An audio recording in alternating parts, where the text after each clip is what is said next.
আসসালামু আলাইকুম বন্ধুরা, কেমন আছেন সবাই? আলহামদুলিল্লাহ, আল্লাহ রহমতে আমরা ভালো আছি সবাই। দুপুরে দুপুরে রান্নাবান্না করার জন্য চলে এসেছি। আজকে দেশি মুরগি রান্না করব বলে আগে আলু ভেজে নিয়ে তারপরে ভালো করে মুরগি টমেটো দিয়ে সব প্রকারের মশলা দিয়ে ভালো করে কষিয়ে ফুটন্ত গরম পানি দিয়ে এই যে কষাতে দিয়ে দিলাম।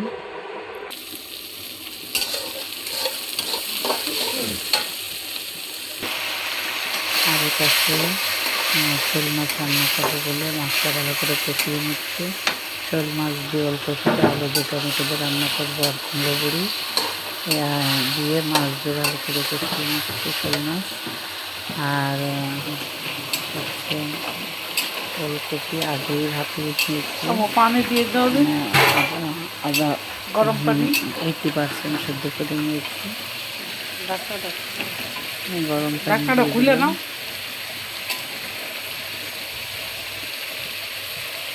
থাক, এপাশে একটু দাও।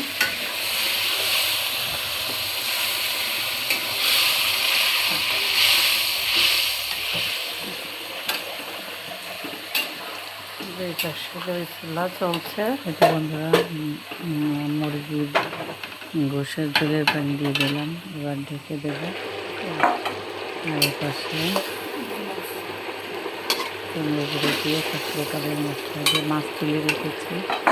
এবার ভাপিয়ে নেওয়া ফুলকপিগুলো আর আলুগুলো দিয়ে দিল ছোটো আম্মু। এই হচ্ছে আজকে আমাদের রান্নাবান্না। আর গতকালকে গরুর গোশ রান্না করছিলাম, তার কিছুটা রয়েছে, এগুলো দিয়ে আজকে আমাদের খাওয়া দাওয়া হয়ে যাবে।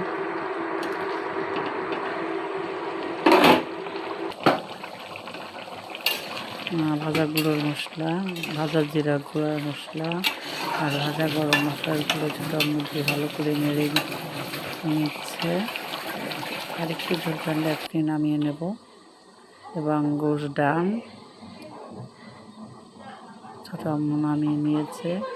এবার আমার এপাশে মাছটা হয়ে যায়, মাছটাও কষানো হয়ে গেছে। এখন সব কিছু সেদ্ধ হয়ে গেছে, অল্প করে ঝোলের পানি দেবো,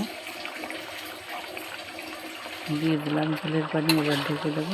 ছোটো আম্মু একটু ধনিয়া পাতাও দিয়ে দিল।